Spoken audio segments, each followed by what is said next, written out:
Okay. So we are going to discuss about Hadoop architecture.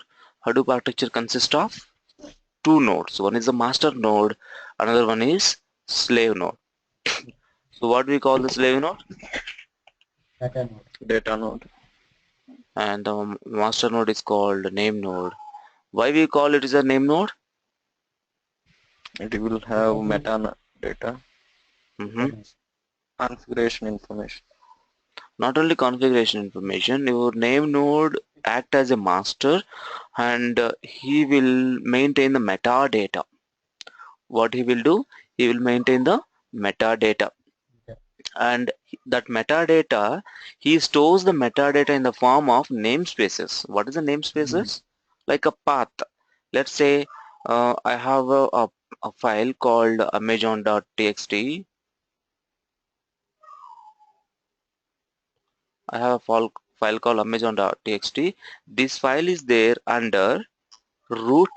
So the root, like this root, under that I have a user, under that I have my user, my own user, which is called Vera.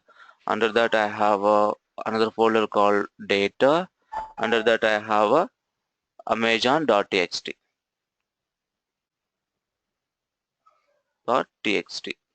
What is this? It is a path. Where this path? Where it is this path? This path in Hdfs. Where this path? This path in Hdfs. Okay, Santosh might be wondering what is this and all those things. Okay, Santosh, let me tell you, HDFS is Hadoop distributed file system. Hadoop distributed file system, which is on top of local file system. When you install a Hadoop in your computer, or when you install Hadoop in a cluster, cluster is collection of machines. What is a cluster? Okay. Cluster is a collection Oh, of I see the mission. machines, right? So when you Yeah. install a Hadoop in one machine, or when you collect, you have when you have a collection of Hadoop machines and you connected to each other and you connected to name node, and that is called a cluster, Hadoop cluster. So when you install a Hadoop, right, what it will do, it will create a beautiful layer on top of all the machines. It will create on top Okay. of the all the machines. They will create one layer. That layer is called HDFS. Okay. The layer is called HDFS. So now you might have know it, DFS, distributed file system. What is a Yes. distributed file system? There may be so many machines underneath, but you'll be having only one entry, right? So Yes. let Yes. me jump to DFS. Let me make you understand what is a DFS. Distributed file system is normal distributed file system. In the normal distributed file system, you'll be having one computer here, which is stores employee details. You'll be having one more computer which stores student details. You have one more computer here which stores project details, and you have one more Okay. computer which stores, let's say, software details. Okay, but these are the different computers. They are connected each other. They are connected each other, and they are connected they are placed in a network, and they are decided to provide your service uh, to a clients. I mean, whoever request, they decide to provide a service to the client, right? So these machines, see, in normal, and I'm talking about in normal systems. In normal system, these are connected to multiple machines are connected to internet, and there will be a client from one end, client machine from one end. What he will do? He will be sending the request and he will be getting the responses, right? Yeah. So what he will do? He will not know that your client never knows that how many machines are there in the network. Your Okay. client knows that only a public domain. Let's say public domain means the space he can access. The space he can Yeah. access. There may be 100 machines here, but he can access this space. This space is called DFS, distributed file system. Distributed file. Suppose if you want to place anything in employee files, what he will do in employee file, he will just select slash employee, and he will start place the data in this. And if you want to access, you'll just say that /student and he will start placing anything. Suppose if you want to access any project, he will just say /project and he'll start storing or retrieving the data. If you want to store something or if you want to read something, he'll from the software, he'll just say software and also. So he knows what is this? This is kind of a public domain, www.com something something. Here something something, Yeah. right? So this is a distributed file system. For a client, it is a single entry. A distributed file system is nothing but for the client is a single entry, right? So whatever you want to store like in a under employee, he'll specify under /employee /name something he will store it. Then the request will Yeah. go to employee and then he will storing or retrieving he will do. So he want to do something from here, he can do like this, right? Yeah. So then what is the then already we have a distributed file system, Ravi. Then why we need a Hadoop? Anyone can answer? Already have a distributed file system. It's nothing. An example is NTFS, network file systems, network file system, NFS. Then why I need the Hadoop? Srikant, can you answer? Srikant, Devashish, or Suman, who attended the session, already have a DFS. Then why we need a Hadoop? This is also kind of cluster only, no? There will be a client. There will be so many machines are underneath. You try to explain in the demo that the remote machines, when the client want to access the remote machines, it will download the data from there. So the data might be huge, so it will take time. Okay, good. So here, let's assume that an employee data. So the employee data, when I trying to access the employee data, I need to connect to only this machine. It's a single machine. The whole data is stored in a single machine. If this machine fails, I lose employee data. You may say that, sir, I will keep a backup.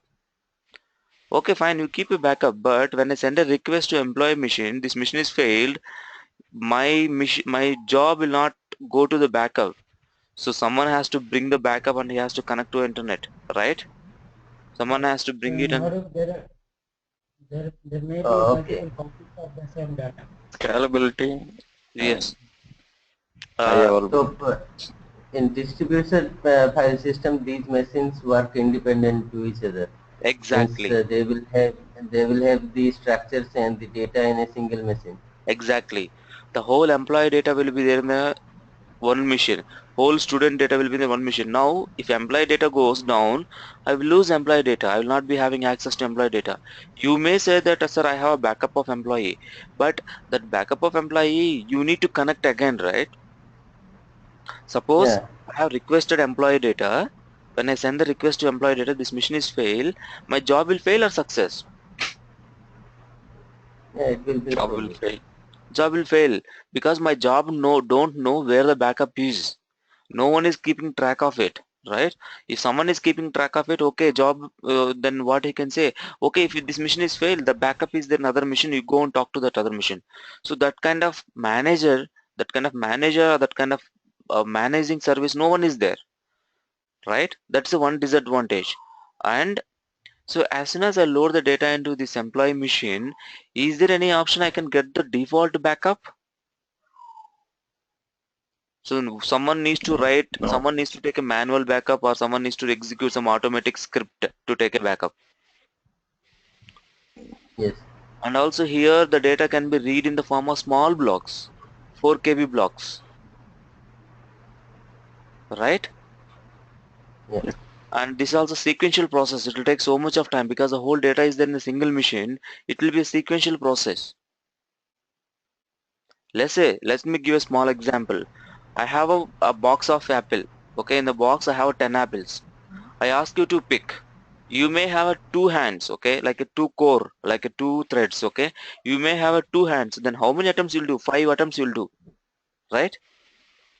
If I have a yeah. 10, I have a 10 boxes and each box contain one apple, and I have a 10 people, and I asked everyone to collect the apples. How many attempts? 180.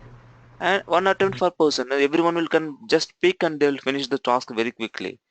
That's the parallel processing. Yeah. So here the problems are time consuming, there is no parallel processing, the data locality will come into picture, no backup, default backup, right? It's called auto replication. So those are the limitations, okay, with the DFS. Understand, guys? What are the limitations with the DFS? Yeah. No parallel Sequential process, processing will be there. sequential process, no auto backup or no auto replication. It's called replication, okay? No auto replication, and if one machine fails, no auto fault tolerant. It's called auto fault tolerant, okay? No automatic fault tolerant.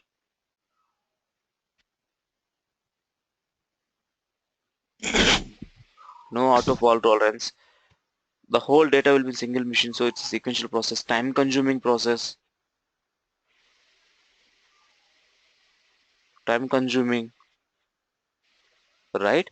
These are the limitations which we find with the distributed file system. To overcome this, we come up with a new, different kind of distributed file system that is called Hadoop distributed file system. What is a Hadoop distributed file system? What is a Hadoop distributed file system? This is Hadoop distributed file system. Hadoop distributed file system also act as a similar like a DFS, but there is little changes here. I have a someone called a master here. Who is he? He is a master, and what he will do, he is managing something. Okay, here also we'll be having a client. It doesn't mean that we won't be having the client here. We'll also be have a client. Okay, suppose he cannot directly talk to the data nodes. The client cannot directly talk to the employees in the team, right? Suppose if you are in a team, can your employee, your client, let's assume that you are talking to your core client. Will your core client will directly talk to you? Your core No. clients will directly talk to you? No, first they will talk to the manager, then they will talk to. I mean, see, in the real time, we may say we may having meetings and all those things. They may talk, but normal scenario, first they need to approach to our client, our manager, or our some of the department from our, like it can be a sales department, it can be some higher architecture department. Then they will talk to manager, then they'll come to us, right? Here also, your client cannot directly talk to data nodes because your client doesn't have a clue who are my data nodes. Your client doesn't have any clue, any idea about data nodes because there is no common configurations, right? Common configuration means like, see, even though they all are in the same network, these guy never maintain any information. Your client, correct? Your client will not maintain any information about these guys. Then how we will come to know? Who maintains about this information? Data node 1, data node 2, data node 3, data node 4. Who will maintain about Master this? node. Only master will maintain. Only master knows about the data nodes. Client or any other machine doesn't know about the clients. Sorry, data nodes. Suppose if your client wants to read something or he want to write something into a cluster, he always has to approach first a master only. It's like a broker or agent, right? Suppose you went to a new place, you don't know where the houses are available or rent, right? First, what you will do initially, because you're also very brand new to that location, you will approach the broker, then you will get the houses, right? The same way here your client never, whether it's a client is a very brand new, very old, nothing like that, your client never knows in his life, he never knows what is a data node and what is a data node, where the data is stored. He never knows that. If you want to get the data, if you want to get the data, he need to talk to master and get the data. If you want to put the data, he has to talk to the master and he has to do that. Okay, we will see that, how the client will do. So the difference in this In HDF, a go ahead. yeah, Ravi. In a single HDFS architecture, how many name nodes are possible? Single node means only one machine, or you are talking about hundreds of machines? No, no. I'm talking about a single HDFS architecture. Means only one installation. How many name nodes are possible? No, that's Single node installation. my question is that your installation is how many machines? 10 machines, 1 machine, 5 machine, how many machines? Okay, I'm not sure about it. Okay, so let me put in this case. So if I have data nodes, Yeah, so I have hundreds of data nodes here. There are so yeah, many data nodes here. Okay, let's assume the 1000 data nodes. So then I can have another master. That is called, that the topic anyway we will be covering later point on that. That's called federation.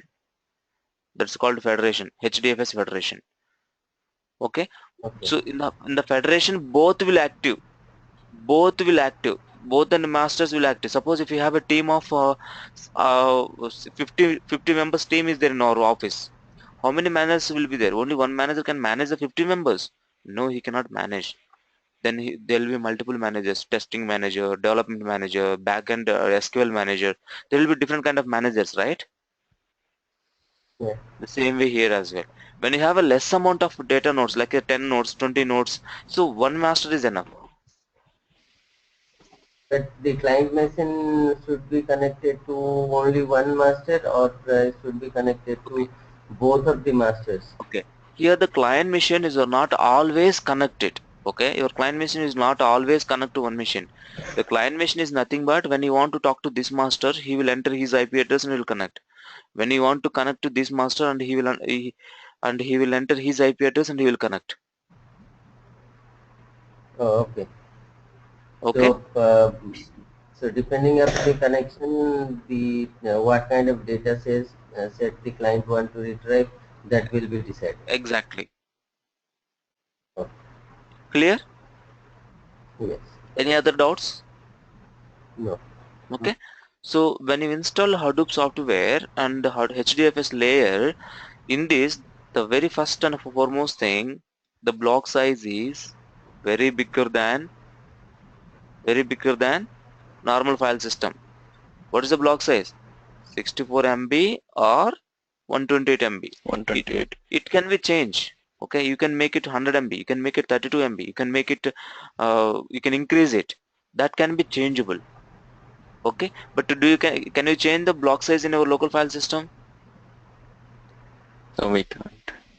Okay, in the HDFS, so by default, as soon as you load the data, it will maintain 3 copies. It will maintain how many copies? 3 copies in different machines.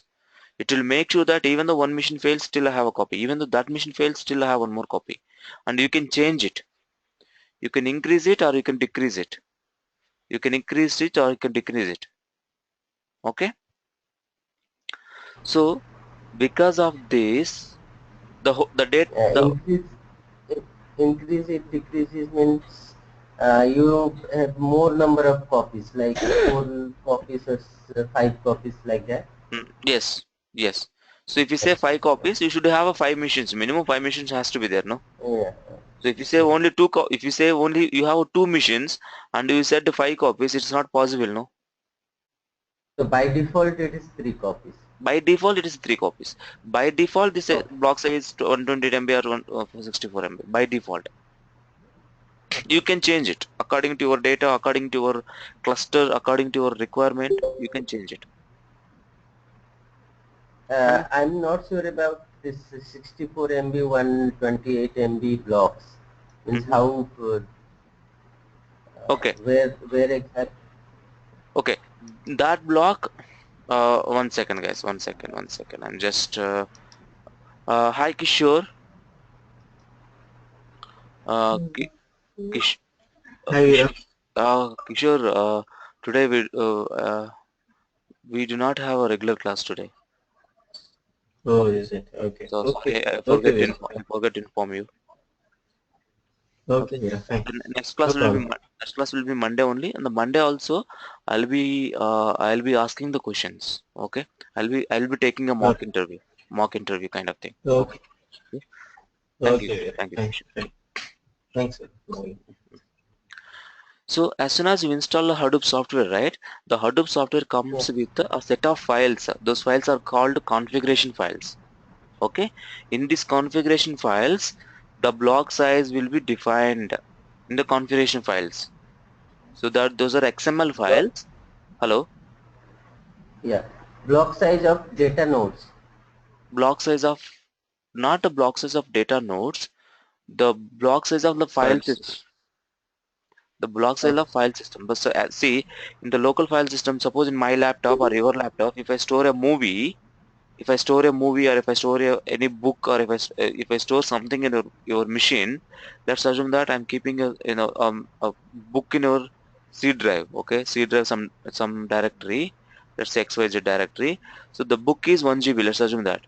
Okay, you know how it will store internally? 4 KB, 4 KB, 4 KB, 4 KB, 4 KB blocks. It will store. First it will Okay. load 4 KB, then it load 4 KB, then it load 4 KB, then it load 4, and collection of 4 KBs are only 1 GB, right? Yeah. So, but in Hadoop, so what it will do, if I want to store 1 GB data, it will not take the 4 KB. It will store 64 MB at a time, bigger block, 64 MB, 64 MB, 64 MB, 64 MB like that. Okay? Okay. Yeah. And in the local file system, even though if you have a distributed file system, the whole 1 GB data will go into one machine only, right? Yeah. But in a Hadoop distributed file system, the 64 blocks I told, no, the blocks, there may be a chance one block will go here, one block will go here, one block will go here, again another block will go here, another block will go here, like that. The whole data will not store in a single machine. Yeah. Okay? Yeah.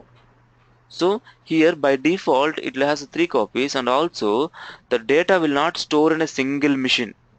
The whole data will not go to a single machine. Okay, how it will work? Ravi, how it will store the data? Let me know. Please explain us. So let's look at this write flow, how the data will write.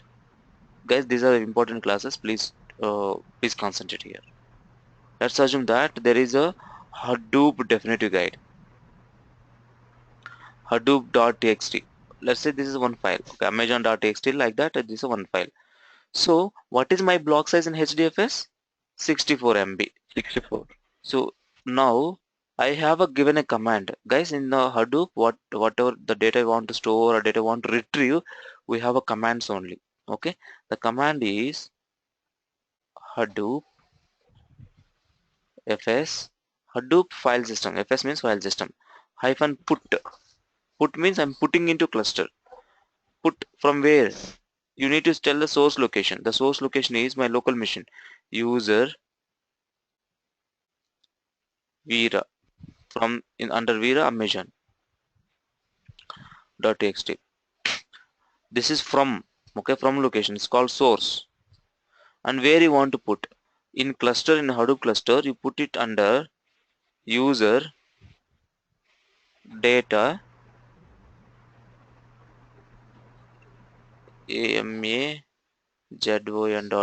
amazon.txt. Now where is my file is there? It is there in my local machine or some other server in this machine, in this location. I copied the same data into HDFS location. This is HDFS. It means destination. It is a destination.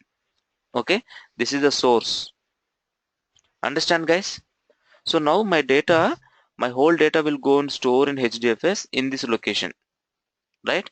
In this location.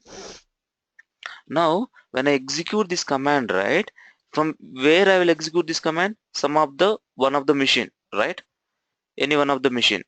So wherever I execute this command, that machine is called client machine. What is that machine is called? Client machine. That client is nothing but this. The client is nothing but this. Okay.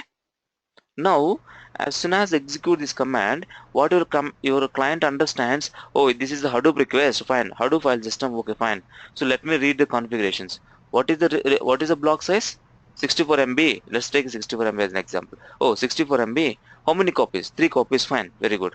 So then your client will do, it will break this file into pieces, blocks. Those pieces are called blocks. Those pieces are called chunks. Chunk of data, a piece of data. The file will be divided into chunks.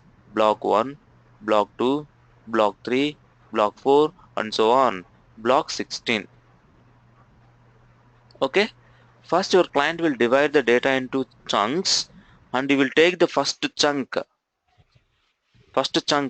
See, a block is a physical data, a chunk of data, the chunk of data which is going to store in a data node. Okay. Now your client will take the block 1 and he'll go to the master master, I want to store a block 1 is small piece of data. The small piece of data is belong to Amazon or Hadoop.txt file, or Amazon. I have taken Amazon example. Let's take Amazon. So that, Amazon.txt. yeah, so that block 1 is belong to Amazon.txt. Please give me a missions, and also please remember my replication factor is 3. And your client will tell to master saying that master, this piece of data is belong to Amazon file and this piece of data has to store in 3 places. You give me a missions. Your master will refer what? His metadata. Your manager will be maintaining the metadata, right? So who is Devashish, what is strong, and what Suman very strong, Santosh what he do, and Srikanth what he do. He will be maintaining this all the information, right? Then your master will refer his metadata and he will check who are all free. Then he will give those missions. He will identify the missions. Like our manager identify the people to do some work, right? Like that your node will identify the missions. Let's assume that 2, 3, 4. So it will give 2, 3, 4 to client. Then your client will connect to 2.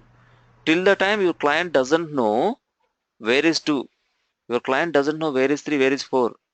After taking IP addresses from the master,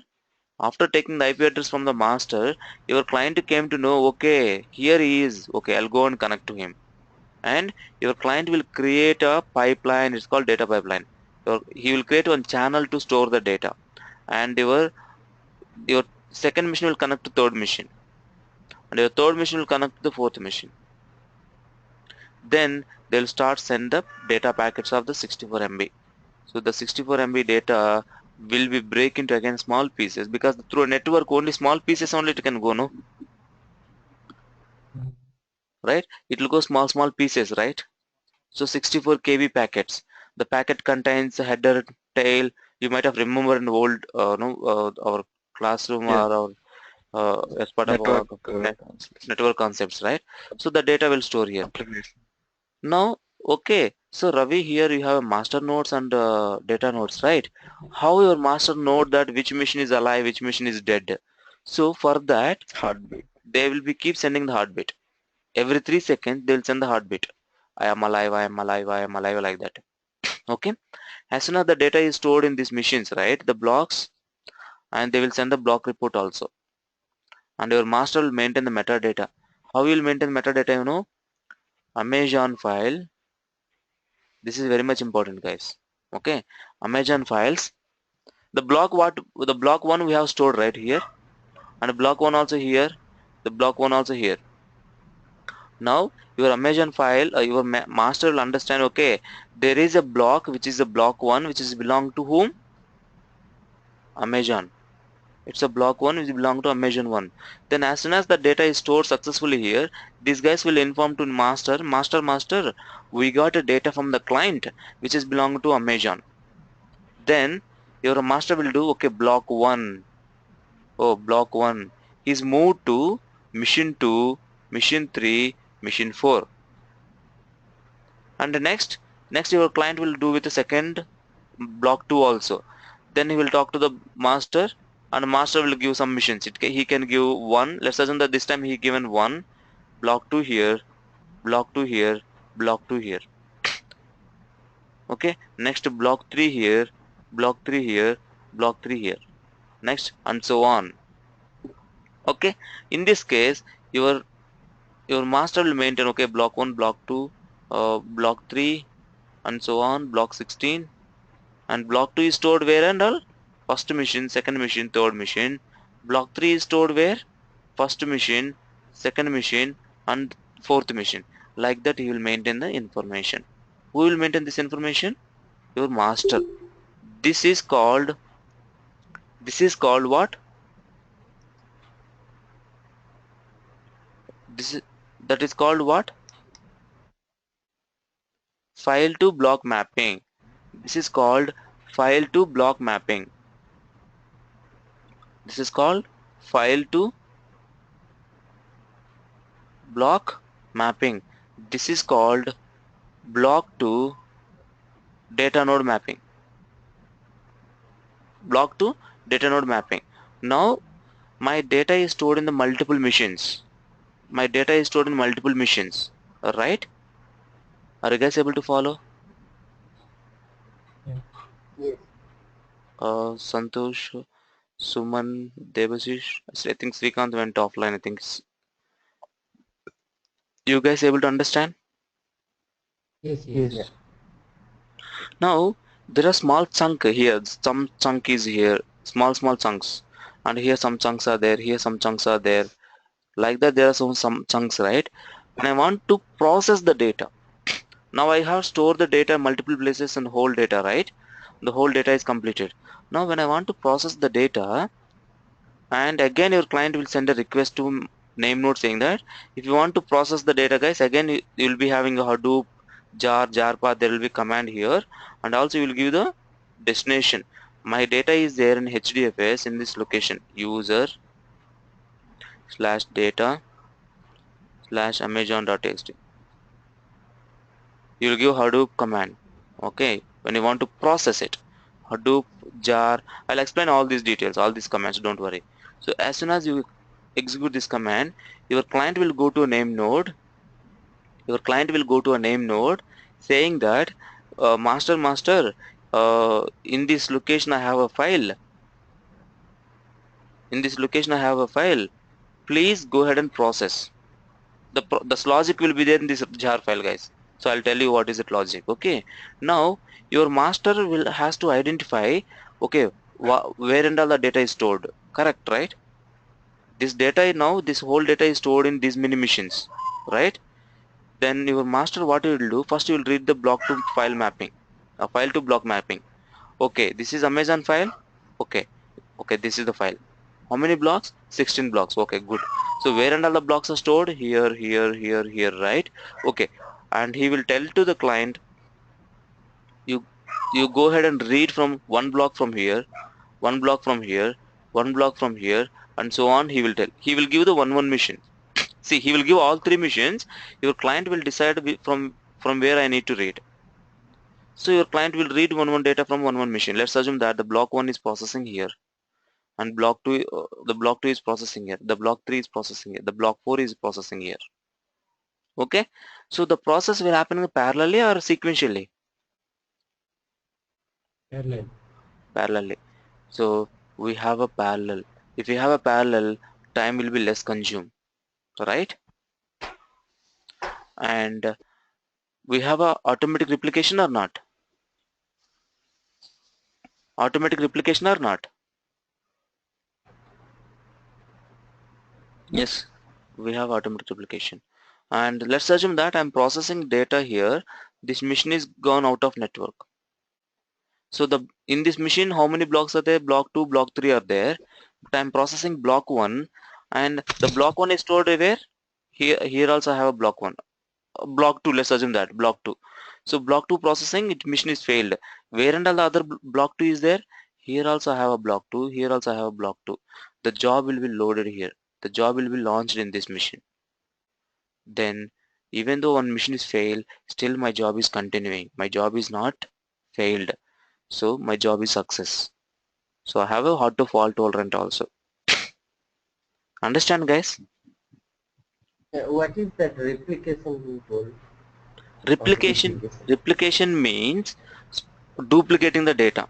Replication means duplicating the data. Replication factor, it is called replication factor. The 3 is called replication factor. Replication means replicating the data into multiple machines. Understand? Yeah. Any doubts? No.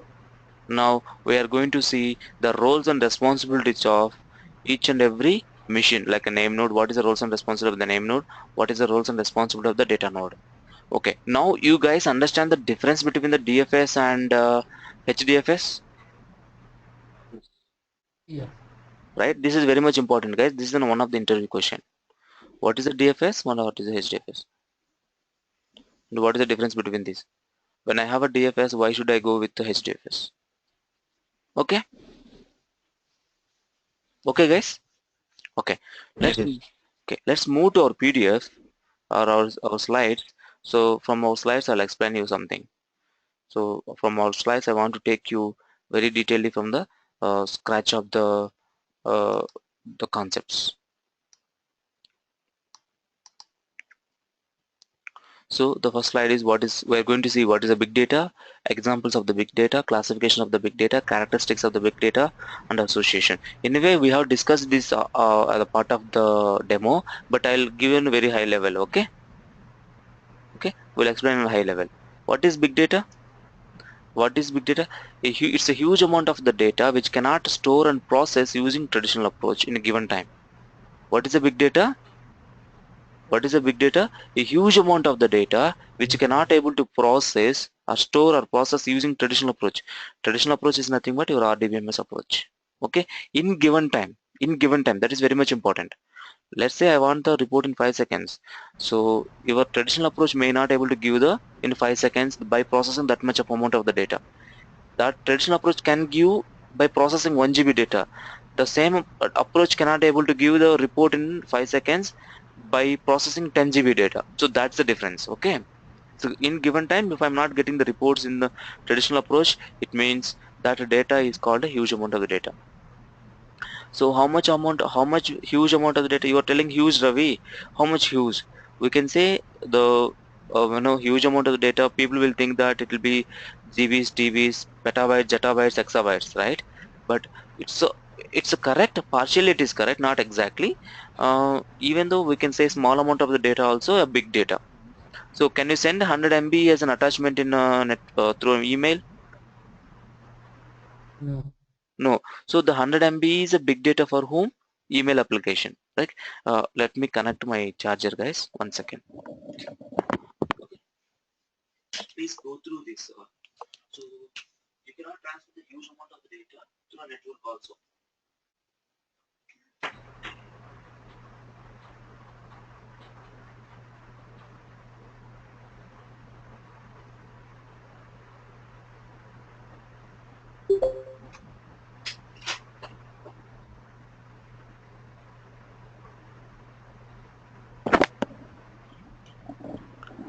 Understand, right? How much huge it is? See, even the small amount of the data also we can say it's a big data, but with respect to what data we are using. Okay, 1 second, guys. I'm getting some call.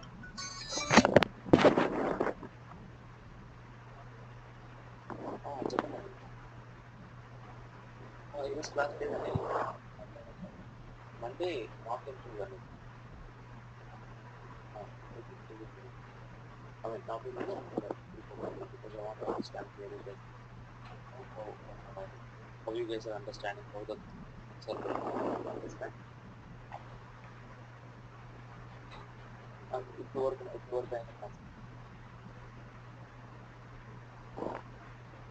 I will join a little class of there will be a small discussion.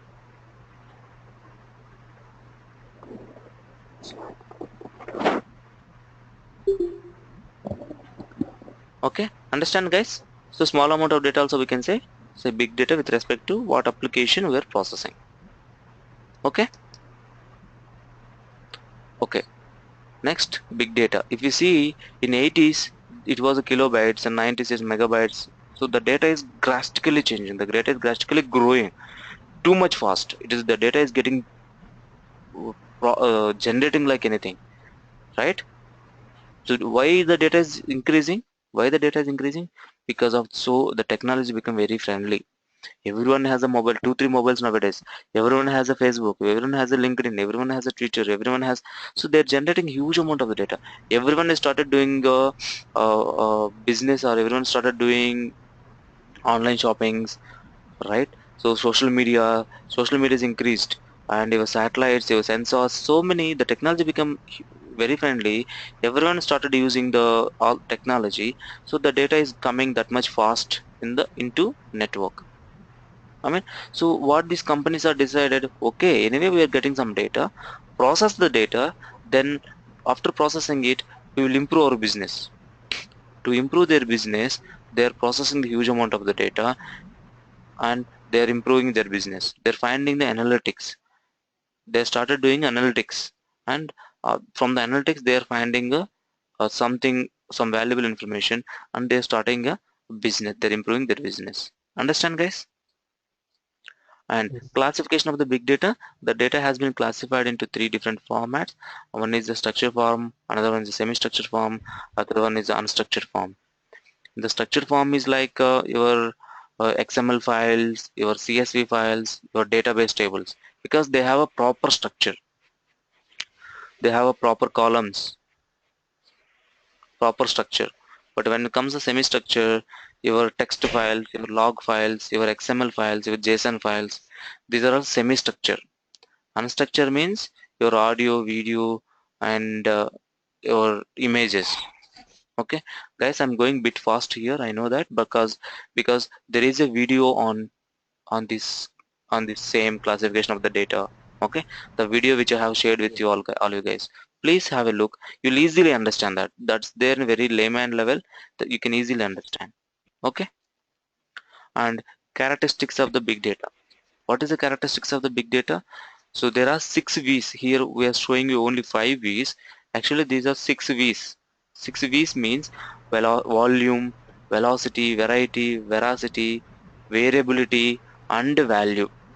What is volume? How much huge amount of the data I'm dealing. How much huge amount of data I'm handling with my cluster. Velocity means how fast the data is coming. Suppose if you take a Facebook, in a day 100 GB, 100 TB it is generating. If you take a YouTube, for every minute, I think every second, not a minute guys, every second 40 hours of fresh videos. 40 fresh 40 fresh videos, each video is 1 hour. It means how much data they are getting per second. They're getting huge amount of the data.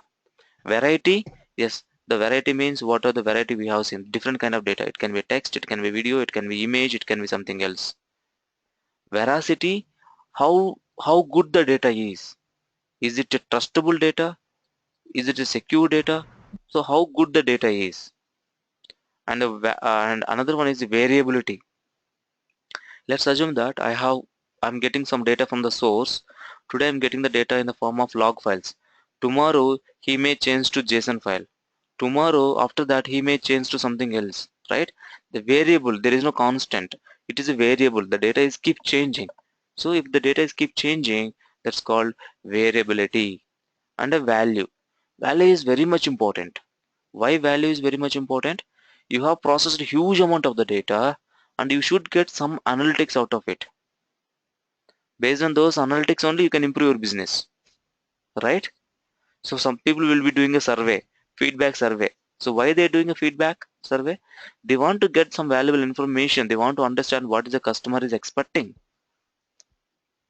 and they will improve the business. That's the value. Clear, guys? So here the Yes. detailed explanation is there. What is the volume? What is the velocity? And different sources, different places we are getting the data. From your healthcare devices you are getting the data, from your mobiles you are getting the data, from sensors we are getting the data, from car we are getting the data, from social media we are getting the data. So there are so many places where we can get the data. And variety, yes, as we seen that structure, unstructured, semi-structure, different formats of the data. And veracity, how trust the data is, because this data is coming from different channels like a social media here and there. So how trusted the data is, how good the data is. Okay. And value, so value is very much important. Once you process the data, if you didn't get any value, so there is no use. So once you process the huge amount of the data, you are getting some value to improve your business. So there's the most important V is value. Why we are learning Hadoop? To improve our, it will add to some value to our profile, right? And this is the traditional approach. What we have, see, these are the challenges. The challenges are like how to store a huge amount of the data, how to manage and process the huge amount of the data. That's a, that's a challenge. I want the report in 5 seconds, so know how to process huge amount of data and generate the report in 5 seconds. That's the challenge. And using traditional approach, we have already discussed about this traditional approach. You are getting from data from CRM, ERP or finance, some other different kind of sources. We'll do some ETL processing, then normalization, then we'll store into a data warehouse system. Then we will query the reports from here, right? So whether those reports are, we have seen the limitations in the traditional approach, right? That we have seen the limitations in traditional approach. If your data increase, you have to invest here. You have to invest here. You have to replace this.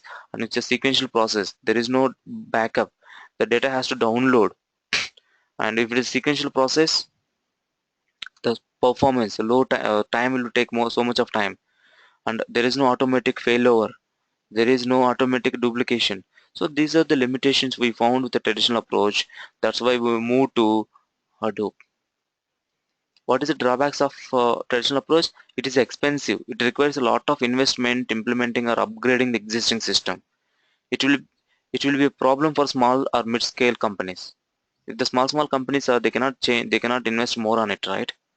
And the scalability, expanding a system is challenging.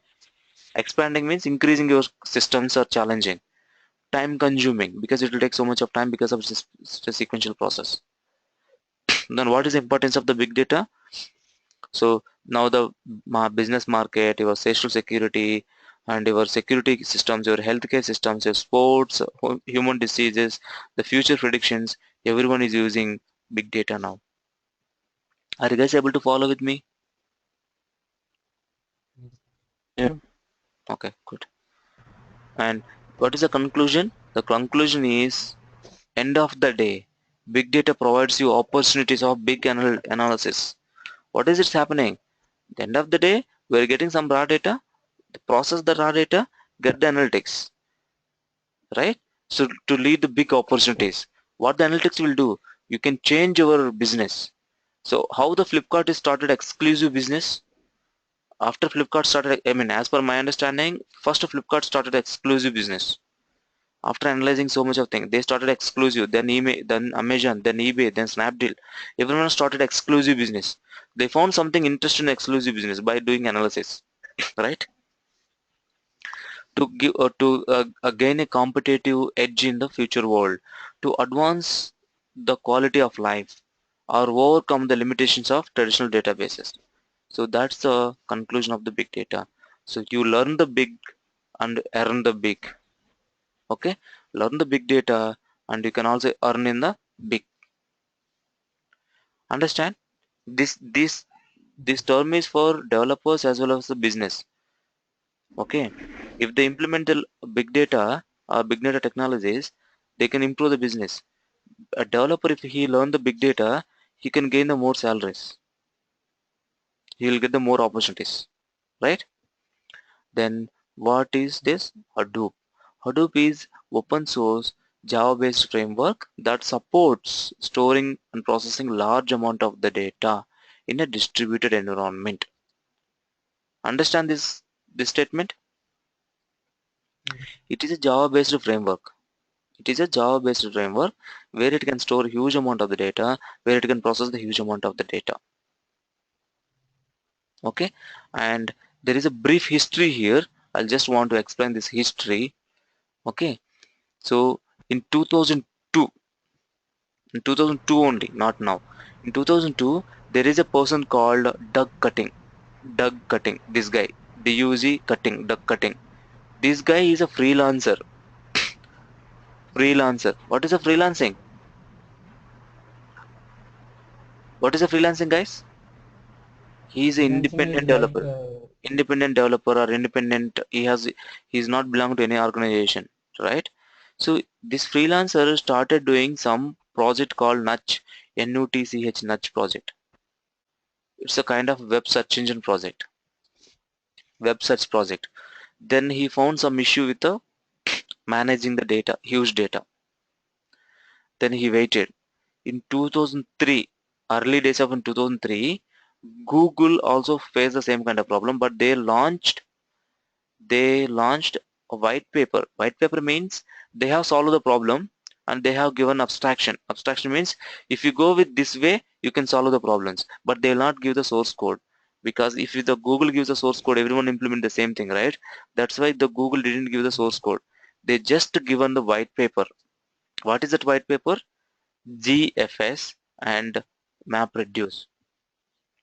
Because as of now we are calling HDFS, right? In early days of 2000, 2004 and 2003 and 2004, that is called GFS, Google File System. Google File System. Okay, because internally the Google uses their own code, their own framework. The framework they named it as a Google File System. But the Google is not released the source code. They have given only the abstraction. That abstraction is taken by your duck cutting, and he has read that and he has implemented in his project. Okay, so the duck cutting implemented the project in Nutch project. Still it is not become a Hadoop. Still it is not a Hadoop. It's still a Nutch project only. In 2006, the Yahoo company hired the duck cutting. I mean, he has hired the duck cutting, and this project has been donated. This Nudge project, right? Still the Nudge project they are doing a progress only, and the project is from the Apache. Now the Nudge project is open source. You can also download it. Okay. In 2006, what they have done? They have done more investment on this Nudge. No more hands-on. I mean, more experiments on the Nudge project. That Nudge project became Hadoop. When it is in 2006, the Nudge project became a Hadoop in 2006, exactly 10 years before, and it became a Hadoop. Then why yellowed elephant? Yellow elephant. So when they found a new software, they want to name it. But they didn't do a survey. I mean, they didn't. I mean, the duck cutting was implementing this, and the duck cutting small kid was playing with a yellow color elephant toy, and he used to call the toy Hadoop, Hadoop, Hadoop. He used to call the kid is calling the toy. The kid is named to the toy Hadoop. There is no meaning. Okay, there is no meaning. The kid is simply calling the toy. He used to call the toy Hadoop Hadoop. Then the duck cutting heard that, and he found interesting. Then he named his new framework called Hadoop. That's why the toy also yellow color elephant toy. Even you can see in his hand in this photo, it's yellow color elephant toy. Okay, that is the reason they have named it as Hadoop. That is nothing else. And in 2006, it has become Hadoop. Then what they have done? They have done so more in. It's just initial version of the Hadoop, right? Then what they have done in 2007, they started processing the data of New York Times. Like we have a India Times, right? Times of India. The same way New York Times is the one of the public publishers in the newspaper publications. So what they have done, they have converted 4 TB of images. I mean 4 TB of images means the PDF files or image files. The 4 TB of image files, then they have processed in EC2 instances. EC2 instances, I will tell you in the AWS. EC2 means Elastic Cloud Computing. So they don't need to have your own cluster in your office. You can buy machines from the cluster. I mean from the Amazon. They will give some dedicated machines to you. Those machines will call as a Elastic Cloud Computing. Why it has been called as elastic? Because now today you have taken 3 computers. Tomorrow all of a sudden your requirement is increased. You want 5 machines. On the fly you can increase the five machines in the fraction of, I mean, in the minutes of time. So that can be possible. Okay.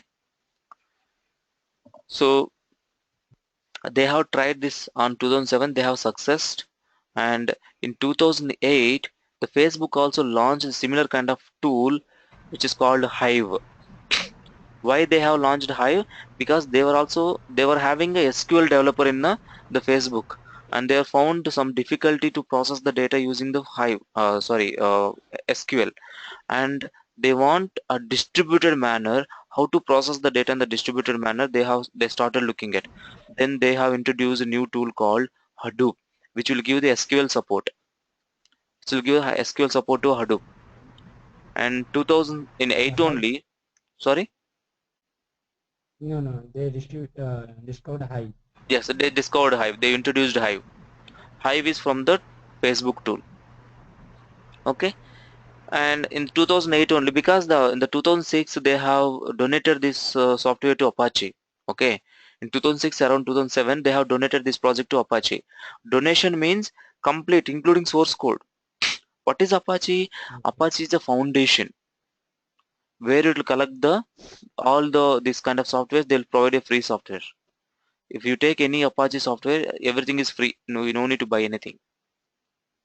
Okay, then these guys all are taken the, okay, it looks interesting, and all the big stakeholders, big companies, and they started understanding, okay, the source code, and they started implementing the new tools, and they started implementing a new ETL tools, or um, database kind of tools. They have introduced Facebook and Yahoo, and there are so many companies who are participated in this. And Yahoo also tried with another one. So 1 TB of data they have processed in 3.5 minutes. 3.5 minutes they have processed 1 TB data. It's a very good approach, right? That to 9110 nodes. 9110 nodes means data nodes. Okay, they process the data in 3.5 minutes. So then they found it's good, it's the tool is working fine. Then so they started doing more interesting things on that. Then a Cloudera has been founded. What is a Cloudera? Cloudera is another kind of organization where they have taken the source code from Apache, and they found there are some limitations. Suppose if you go with Apache, right, you have to install all your softwares. The cluster management is bit Yeah. difficult in the Apache. In Apache, normal software. Apache software means the actual core Hadoop software. Then Cloudera, what they have done, the Cloudera people has taken the source code and they have given customization on top of it. Customization. The Cloudera manager, and where you can manage the cluster. And they have given a bundle which contains all the software in it. You don't need to download separately. Everything will be available in the Cloudera. That's also open source. That's also based on the Hadoop only, Apache Hadoop only, but that's also open source. But because of it has been customized, if you find any problem, if you find any compatibility issue, you have to go to Cloudera only, because they only knows it, because they have customized it. And when you go to them, they will charge you. The support is chargeable, the software is free.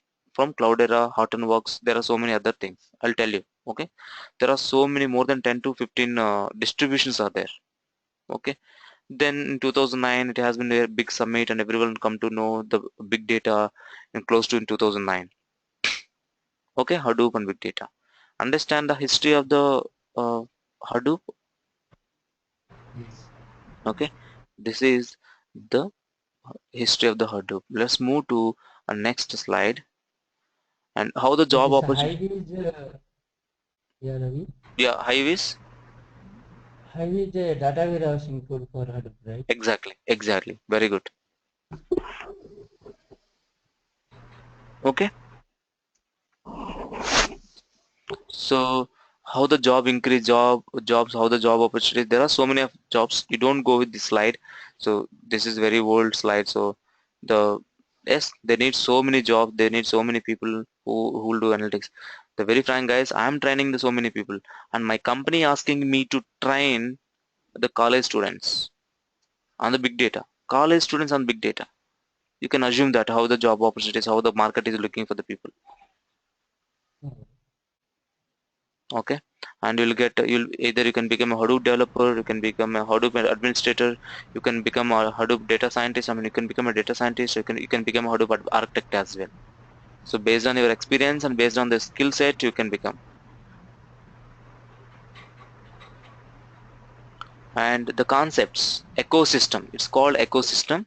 So Hadoop ecosystem consists of these are the concepts like Hadoop, HDFS, MapReduce, Yarn, Hive, Pig, HBase, and the Zookeeper, Zookeeper, Scoop, Flume, Gangila. There are some different kind of tools. Like that, there are 250 tools available on top of the Hadoop ecosystem, guys.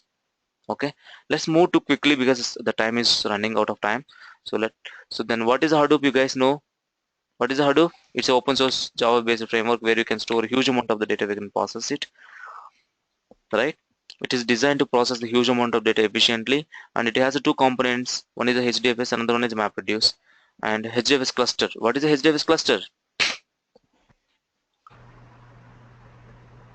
So HDFS cluster means collection of machines which has the HDFS cluster means the collection of multiple machines which has the Hadoop software in it. Okay, this is the brief history. Whatever I have explained, 2002, 2004, 2006, all the details are there. Now this is another important thing.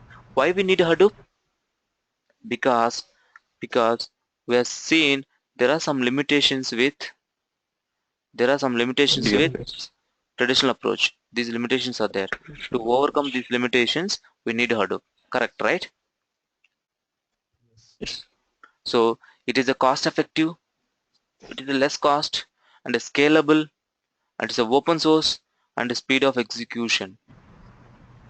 Understand why we need a Hadoop? So in hello. Yeah, go ahead. I'm able to hear you. Yeah, actually in Hadoop, so in where means irrespective of the source data we can connect with, we can download into Hadoop, right? Exactly. Means Any kind maybe of data. that is the Yes, any kind of data. Not only text data, not only database, any kind of data, irrespective of the schema. Okay, guys, understand? yeah. Okay. Yes. So let's look at the features of Hadoop. Okay, what is the one? Cost effective. Hadoop does not require any expensive or specialized hardware. That's what I was discussing in last classes also. Your Hadoop is not required a specialized hardware.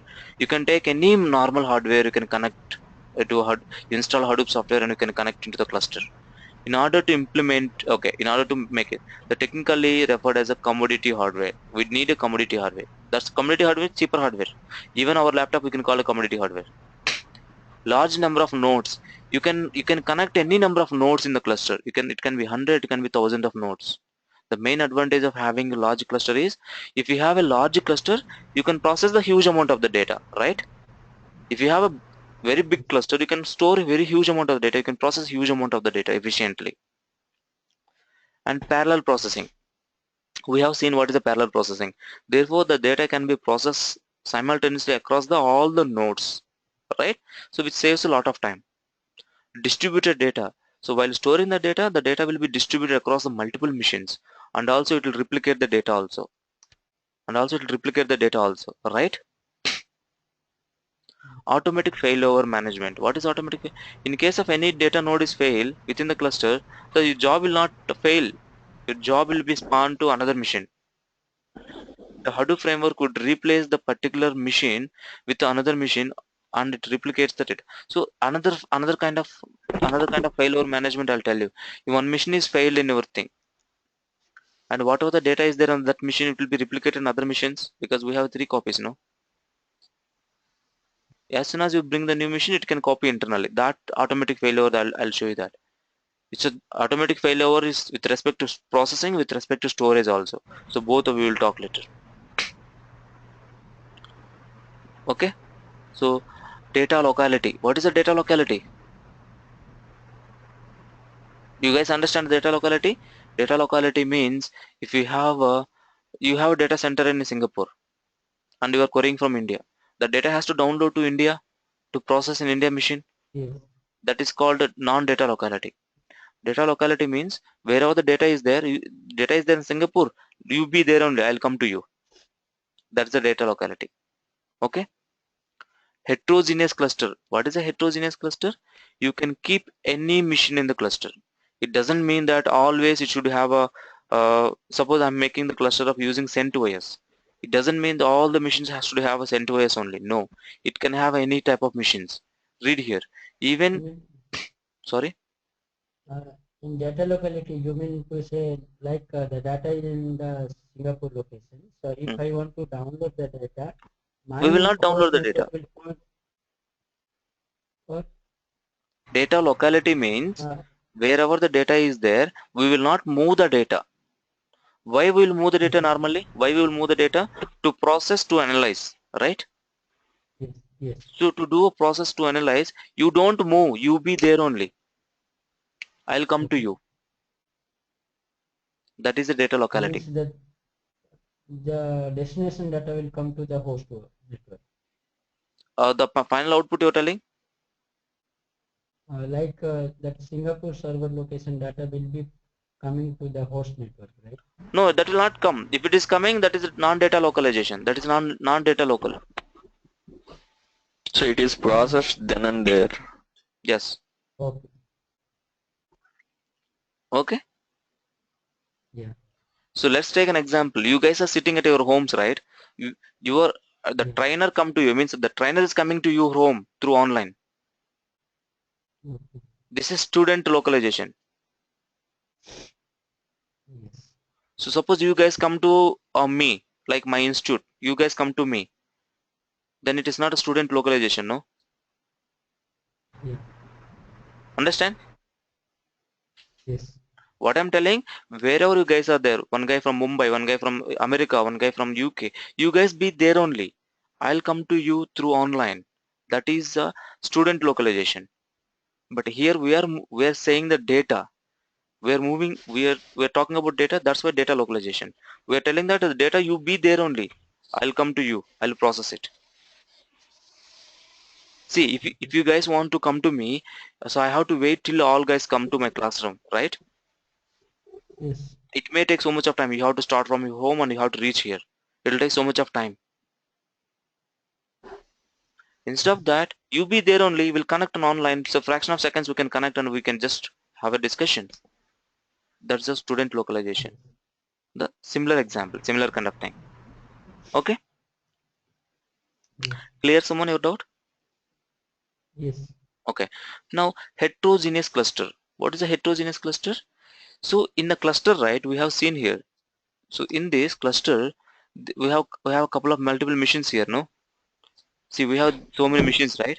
This is one machine, this is one machine, this is one machine. So you don't need to be all machine, no need to be the same operating system. It can be any type of operating system. See here, from instance, the first node can be IBM machine, which has a Red Hat interface Linux, and the second node can be Intel machine, which has Ubuntu. The third machine can be AMD, which has a Fedora. The other machine can be HP, which has a CentOS.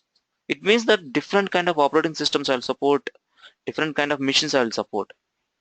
That's called But on heterogeneous. Windows it won't work. Right? No, Windows also work in the Hadoop 2 onwards. It will work in Windows, but it needs some some different kind of tools like a Sigwin and all is required. Okay. Okay, and scalability. Yes, the scalability also. You can remove the machines. You can add the machines on the fly very easily. Without disturbing your cluster. Understand, guys? Yes. Understand? Are you Yeah. guys good to go? Yeah. So what makes Hadoop really useful? These are the features like cost effective, scalable, economical, efficient, reliable, and open source. Right? That's why the Hadoop really useful. Akash, are you able to hear me? I'm not hearing from you. Yes, yes, Okay, good. I can hear you. Okay. Are you, do you have any doubts or it's going good?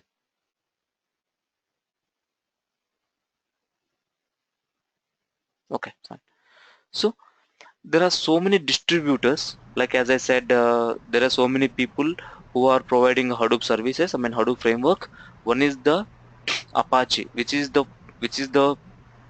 base version of Hadoop. The Hadoop came from Yahoo, but Yahoo is donated to Apache. The base version is there at the Yahoo only. I mean, sorry, with Apache only. So then this Cloudera, Hortonworks, Mapper, Amazon, and even IBM also has their own. Even the Microsoft also has their own. Even the Greenplum, Pivot to Greenplum. There are so many things, guys. Not to worry about them. So try to. So this is the distribution. One of the interview question to understand whether you are real or fake. What distribution you are using in your project. That means, are you using Apache Hadoop, or are you using Cloudera Hadoop, or are you using Hortonworks Hadoop or Mapper Hadoop? That's the meaning. Okay. Okay. As part of the course, we are going to see Apache, and if anyone wants to know what is the Hortonworks, how Hortonworks looks, or if anyone wants to know how the Cloudera looks, we can have a discussion on it. But the core concepts, everything is same. The look and appearance is only difference. Not only look and So appearance. Cloudera means it is easy to Yes, maintain. manage. Yes, easy to maintain. Manage. You'll be having a UI. Through UI you will manage everything. But in Apache everything has a commands. Okay. Okay. Clear, guys? So Yes. let's Yeah. move to next, ecosystem. So ecosystem is nothing but uh, there are I mean, these are the systems which support this. Not only this, there are so many other tools will support. You have a Hdfs, you have a HBase, you have a MapReduce, you have a Hive, you have a Pig, you have a Scoop, you have a Flume. There are so many tools can fit each other easily. So ecosystem means what they any tool new tool comes to process the big data, they can fit easily with the one with other. So in this system, everything will work on top of the HDFS only. HDFS is the base layer. HDFS is the basic layer where to store the data, and MapReduce is the another layer where it will process the data. If you see here, use is your HDFS, is your HBase is on top of MapReduce or below MapReduce? HBase is the HBase is the below to MapReduce layer. It means your HBase is not using the MapReduce. MapReduce can use HBase. We'll talk more about this thing. So that's why this slide is came like this. So your MapReduce can use the HBase, but HBase cannot use MapReduce. Your Hive internally uses MapReduce. Your Pig internally uses MapReduce. If you take any tool, internally it uses MapReduce only to process the data. Okay. So Scoop is a tool to load the data from RDBMS to HDFS. RDBMS to HDFS. Suppose if your data is there in your RDBMS database, Oracle or MySQL, you want to keep the data into Hadoop. You have a tool called Scoop, and you want to stream the data, like you want to get the Twitter data. So Flume, Kafka, there are different kind of tools. Okay, guys. Yes. And this is same again, it's a ecosystem, the different layer. One is a data storage layer, another one data processing layer, another one is a data accessing layer, and data management layer. Don't confuse so many things. Ecosystem means ecosystem means the multiple tools are there for the storing and processing the data. They can easily fit on top of the HDFS and MapReduce. That's called ecosystem. So you can see the so many tools here. Okay. So, and in ecosystem you have a Pig, which is from the Yahoo tool, and you have a HBase. There is a one more tool for the database. It is a database. It's a column oriented database. Your Hive is data warehouse system. Your Hive is data warehouse system. Your Scoop is a intermediate between the RDBMS and HDFS. The Flume for the streaming the data from the servers. Zookeeper, which is a coordinate server. We will be discussing all these things, so don't worry, I'm giving a single line of statement here, but we'll be seeing the very detailedly. Okay, so our point is not to discuss them first. Our point is first to discuss about the HDFS and MapReduce. So we have discussed about the HDFS and MapReduce. For Hadoop come up with two beautiful components. One is the HDFS, another one is the MapReduce. So HDFS is meant for the storing the data, and MapReduce is meant for the process the data in the huge cluster in the parallel fashion. Right? That's right. And so what is the DFS and what is the HDFS, and what is the difference between these two, how they work, and what is the architecture, and what is a block, and all those things we are going to see. So what is a distributed file system? We just had discussed the method of storing and accessing the files based on the client server architecture. This is a different way to access the file files from the client server architecture. In distributed file system, one or more central server store file that can be accessed with the proper authentication rights, and any number of remote clients can be in there. So as we saw in the diagram, this is central server where you can store the data, where you can get, but underneath it you have multiple server under the machines. Any number of clients can connect to this, right? That the statement is telling. But data potentially stores on another machine. It means a single machine. The read and write must go over the network. And example is NFS. NFS is the network file system from the Microsoft. Even when a file stored in the multiple computers, DFS can process and display the files at the if they're stored in a single one computer. Even though if you see here, even though it is stored the employee student on different machines, but for you it's a single entry. For you it's a single machine, right? For you it looks like a single machine. That's a DFS. So if anyone wants to get the more information about the DFS. Okay, in network file system, all the data belong to an entity. Entity means one particular system, like employee entity. So all the data belong to employee entity, all the data belong to student entity, will store in a single machine and thus require a dedicated hardware. If it's storing in a single machine, that's require a dedicated hardware. Then what is the limitations? And distributed files. No availability. Yes. Yeah. So this is non-distributed, non-DFS, and this is DFS. So DFS means each machine will work as independently, but in the distributed, multiple machines will connect together and they'll boost your processing. Let's say in the same thing, so in the distributed machine, see here. So if you want to access employee, you have to go to the specific path. If you want employee salary, you have to go to specific to this IP address. You have to connect to this IP address and you can do it. But here, everything is in the public domain. You can access simply employee salary projects. It's a simple. It's a single entry. But here it's not single entry. It's a different kind of entries, multiple entries. You will have a common namespace and Exactly. We'll have a common namespace. Yeah. Here we'll not be having the common namespace in the normal without distributed file system. Okay. And if you in the single machine, if you want to process 1 TB data, how much time it will take? The same data you have distributed to multiple machines to process the data, how much time it will take? Let's take an example. Here I have 1 TB data in the one machine. The machine capacity is, the data transfer rate is fixed everywhere as 100 Mbps, and the channels means number of core. You will say I3, I5, I7, right? So like number of cores. Okay, it has a 4 core on the same machines. I have 10 machines here, but 1 TB data. The data is distributed across into all the machines. In the 10 machines, suppose 1 TB, right? 10 machines here, 100 GB, 100 GB, 100 GB, 100 GB like this. But in this machine, whole 100 GB, 1 TB data is there in this machine. So how much time it will take? and this will take less time. Yeah, that's what I'm going to show you here.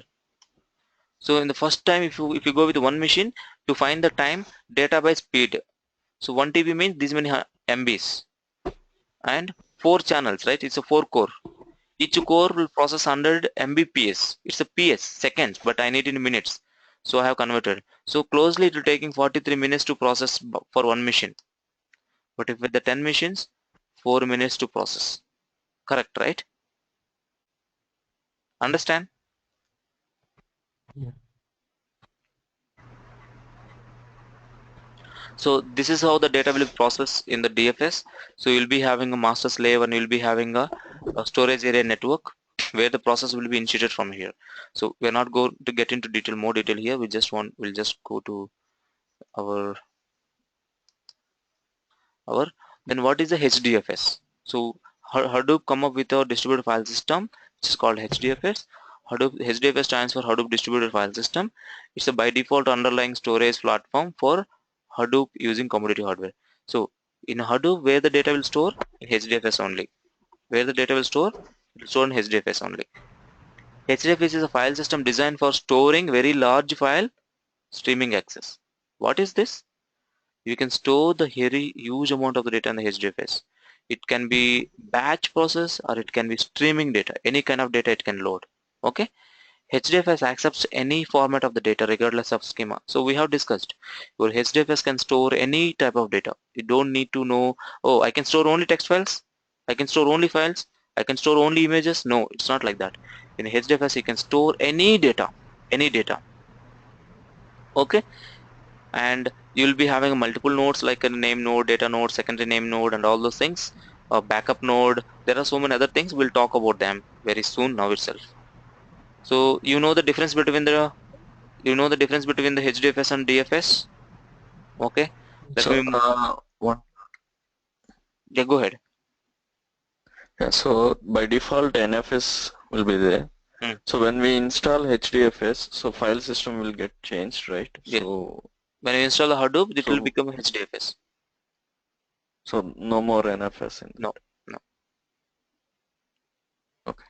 So NFS will be there, but we're not dealing with NFS. We are dealing with only HDFS. Okay.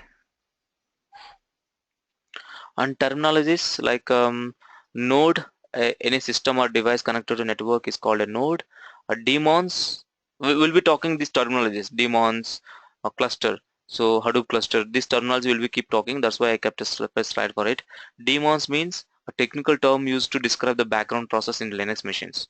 Not only Linux machines. If you say Java, in the Java we have a daemon threads. What is a daemon thread, Akash?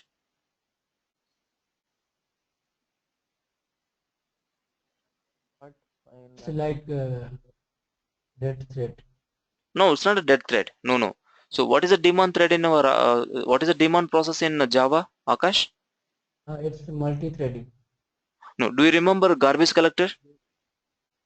Yeah, yeah. So garbage collector is a daemon thread. It's a daemon process. Like at the time of memory deallocation. Yeah, correct. So let's see, ideally the daemon means which is running background. It will not be, you will be not knowing. So it will be launched automatically, Okay. it will be running. That's a Right. daemon. Okay. So cluster is a group of servers which connected to each other, and they'll take the request and they'll give the response. Hadoop cluster means a group of machines which has the Hadoop software in it. Okay. Now in the real time, the cluster looks like this. I think Srikanth might know more about this. I think he's dealing with the administration part in Windows. Correct, Srikanth? Yeah. So here, so it looks like this. These are the racks and these are the machines. These are the actually data nodes and name nodes. These are the nodes. The white color, the borders are there, right? Those are the nodes actually. Your Hadoop cluster will make like this. So you'll be having so many data nodes. You'll be having one of the machine here is a name node. So the rest of them are data nodes. You can have a cluster like this. So I was telling that commodity hardware, cheaper hardware. So do you see any monitor here? Do you see any keyboard here? No. Only you'll be having a processor. You'll be having hard disk and you'll be having RAM. That's why it will be little cheap. Okay. Yes. And these are the racks to make you understand how the racks will looks. Okay, and this is the Hadoop cluster. This is one, rack 2, rack 3, rack 4, rack 5. Try to understand this image, guys. This image is very much important. The real time the cluster will be formed like this. It can be 2 racks, it can be 3 racks, but racks will be there in the Hadoop cluster. So inside the Hadoop cluster you'll be having a data nodes, and you'll be having a job tracker, and data node, name node, job tracker, task tracker. What is a job tracker? Job tracker is a master daemon. Task tracker is a master daemon in the MapReduce process. We'll talk about that very detailedly later point of time. For the time being, you just try to understand what is a name node. If you guys see here, the pink color is name node. He is a master. All the blue colors are data nodes, and the green color is a client. It means from this machine only we will be reading the data, we'll be writing the data, we'll be processing, we'll be launching the job, and from this machine. So your client can be any machine from the cluster. Client also should have a Hadoop software. And what is a TT you Okay. mentioned? TTs are the task tracker. Actually, we have said the data will be processed in the machines, right? The data will be processed in the machine. How it will be processed? They need one processor. I'm not talking about Hadoop hardware processor. I'm talking about the daemon who will process, who will launch the job. So these guys will be launch the job. These guys will be executing the job. TT, task tracker. JT means job tracker. TT means task tracker. Okay. Okay. Anyway, I'll be giving the more details about the TT. Very TT and So JT. this job This job tracker and task tracker will be connected to data node only or master node. Your job tracker will be in the master node. Your task tracker has to be there in the data node. Task tracker should be there in the data node because the task tracker is meant for the processing the data. The task tracker is meant for the executor program. The task tracker is meant for the executor program. What are the program you write? The Hive query, or it can be MapReduce query, it can be something else. The task tracker is the master, like your name node. Job tracker is the master, like your name node. Job tracker is the master, like name node, who controls the task trackers. So Name you node, mean for every processing, every task processing, there will be a job associated with that. yes. Not every one job will contain the multiple task trackers. Okay. Okay, one job will contain the, so I have submitted one job. That job will be processed in multiple machines, right? That will be processed by these task Yeah. trackers, these task trackers. Okay. Okay, so those task trackers will be managed by job tracker. How the data nodes are managing by name node? The same way your task tracker will be your job tracker will be managing the task trackers. Okay, Yeah. and this is the Hadoop cluster. This, it looks like this. Okay, so I think it's a heavy content, right? Is it heavy, or Now it's good to go? it is good. Okay, so we have another 10 more minutes.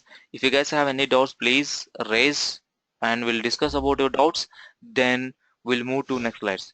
So in the next slides, So yeah. all you are talking about like this scope pipe and all that. Mm. So whenever we will done with our installation, like Hadoop installations, it will be all will be there, right? No, So we have to we install just need manually. to We have to install all. independent of everyone. Yes, yes.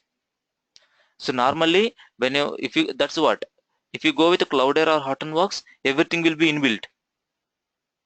Okay. If you go with Apache, the plane what we are discussing, you have to install everything yourself. Because why I have Okay. chosen Apache, so if you know how to install yourself, if you know how to what is the pain points, if you know what are the problems you Yeah. face while installing, so it will be easy to manage the tools. Yes.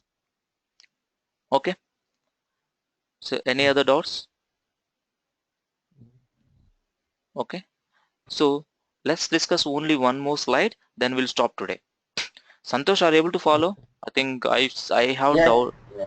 only. I mean, Akash also attended yesterday the demo, so he has some background, and I just doubt about you. So you are able to follow, No, no, Santosh? I'm fine. Very good. Nice to Yes. hear. Yeah. So let's see a next slide. This is the architecture. And we have said that your data nodes will be communicating to the name node. How they will communicate? There should be a communication channel.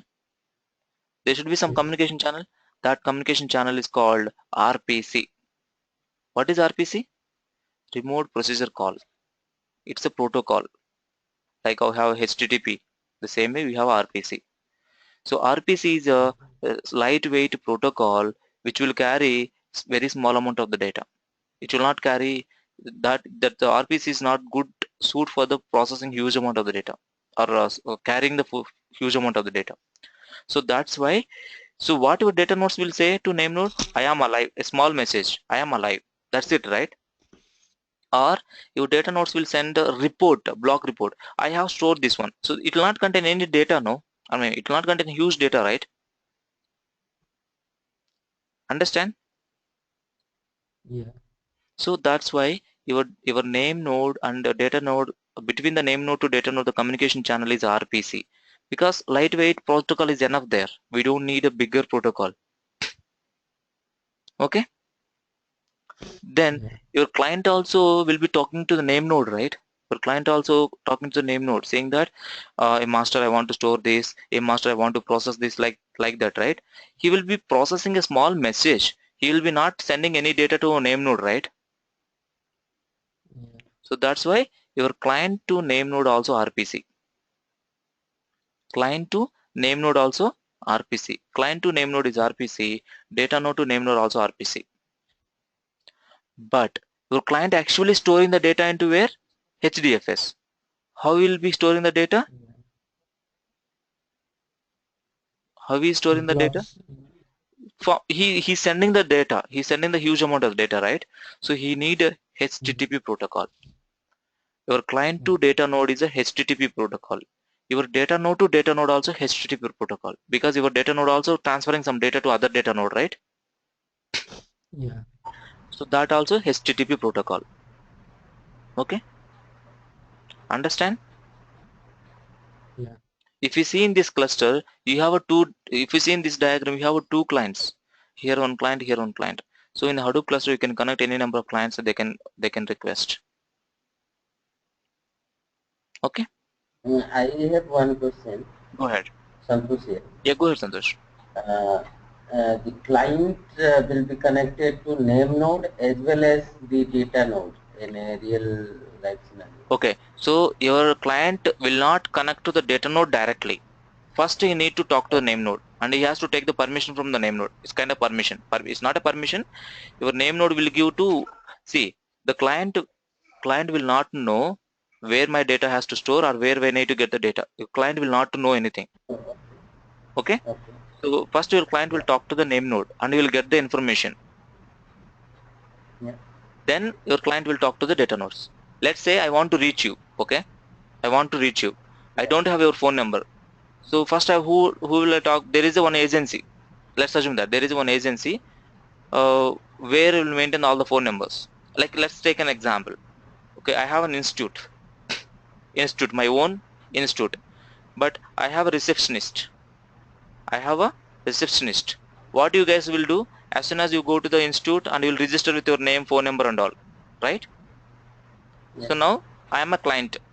Let's assume that I am a client. So I want to know who are all my students. So before I reach my receptionist, will I come to know who are all my students? No. Yeah. No, I'll not come to know. So I have to go and talk to my receptionist and I have to take the names and phone numbers about you guys, right? Yes. Yes. But So yeah, I understand that. My question is that whether the client is going to access the data through name node, or it can take the information from name node and directly take the data from the data node your at this second point. statement is correct. He will take the information from Okay. the name node and he will directly connect to the data node. Yeah, I got it. Okay. Yes. So any other doubts? No. So that's it. I mean, this is what I thought to cover today. And next class tomorrow, we're going to look at what is the name node, what is the job tracker, what is the secondary name node, what is the data node, what is the task tracker. We're going to talk about these things and limitations. I mean, these things we're going to talk after finishing this. After finishing this, we're going to see the setup. So Okay, tomorrow, one question. sorry. Yeah, suppose one file comes from NTFS file system into this DFS, HDFS. So Mhm. there will be some mapping will be there. Yes, whatever the file you share, from where it came, I don't mind. Whether it coming from the NTFS or it's coming from some other file system, I don't mind. So once the file comes to HDFS, the data will store into HDFS only in the form of HDFS only, on top of HDFS only. But there should be any mapping will be there, So right? what Like mapping? NTFS to No, why no, mapping? Why how it mapping is will know. it? For me, it is a data. That's it. For me, it is a file. For me, Okay, it is a. See, I'm giving one okay, apple to you. So okay. do you know to know it came from tree or it came from somewhere? For you, it is Yes, apple. That's it, right? yeah, Suppose I want to take that apple, okay. I can take apple from you. So why should I have a mapping? Mhm. So Yeah, yeah. that way. So as soon as the data come to the HDFS, that for HDFS it's a data. It's a data. That's it. You want to read the data, Okay, you come through HDFS. You want to process something, come okay, through HDFS. Okay. okay, got it. Yeah.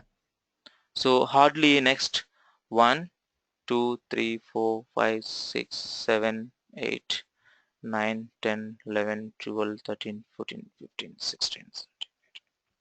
Hardly we have 18 to 20 slides. Next we'll go with the setup. By Sunday, guys, Sunday, by Sunday I want to do a setup on all your machines. Sunday I want to do a setup on all your machines.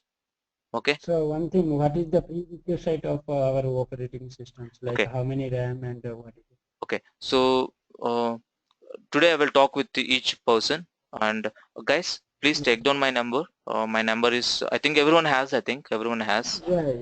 So We okay. So take down my number from your friends and colleagues. If you don't have, I'm typing here. 9986755536. Please message me in a WhatsApp with your email ID. I think already I have email IDs. Okay. So yes. if your number is different from your actual calling number, because I want to add you all you guys into a group. Okay. When I add you guys into a group, the advantage is I'll be posting some questions. There will be some people will be asking some questions. You will also if you have any doubt, you can post there. So someone will answer you. And also Okay. suppose if any update is there regarding the class, I can post there. So everyone will come to know, Okay. right? So please do that. Yes. And yeah, so we'll be doing a setup on Sunday. That's Okay. Sunday. Without fail, I want to do a setup on all the missions. Okay. Okay. So please give me a call, or I'll give you a call today for all of you guys. Okay. Okay. Please message me your numbers, and Other, I would like to talk to individual regarding the setup, or else I can tell you now only. So if you have a machine, a laptop with a 4 GB, if you have a, because okay. guys, we'll be doing all hands-on in the Linux machine like this. We'll be doing a Yes. hands-on in the Linux machine. So, so mine is Windows machine. You are able to see it's a Windows machine. Still, I'm running a Linux, right? If you have a 4 GB in your machine or lesser than that, Okay. go with a dual boot. So how can I get the dual boot? Okay. So if you can get it, install the dual boot anywhere. So if you guys staying nearby Marathahalli, there are so many people who can do the installation.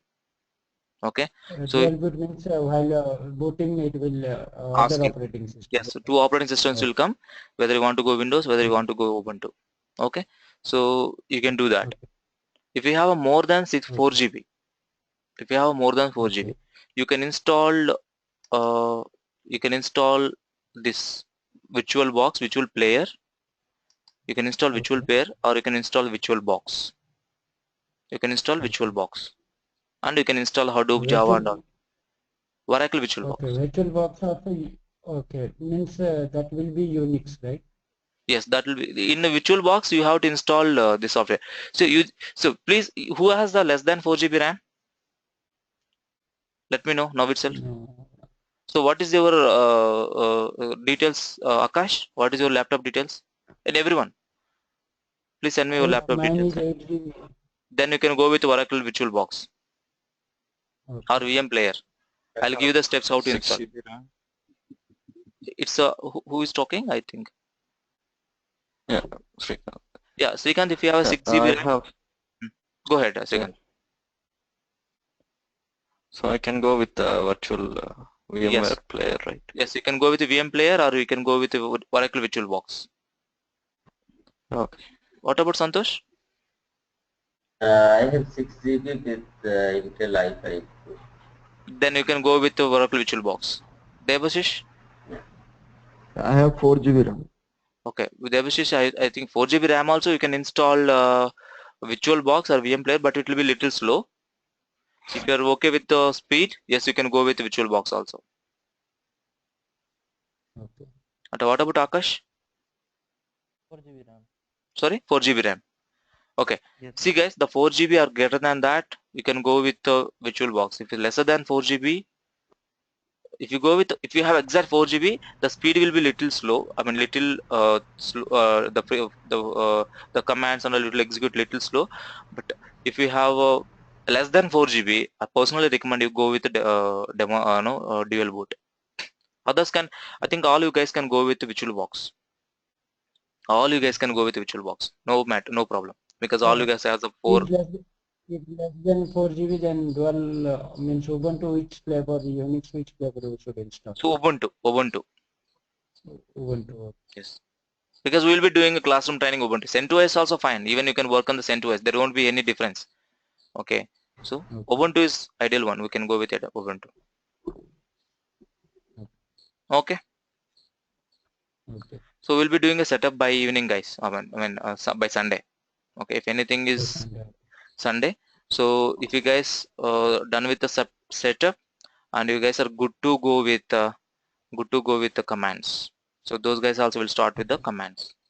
Okay. Okay. Ravi, could you please share up to today's video, 2-3 videos, so that Yes. we can Yes. again go through the Yes, I'll share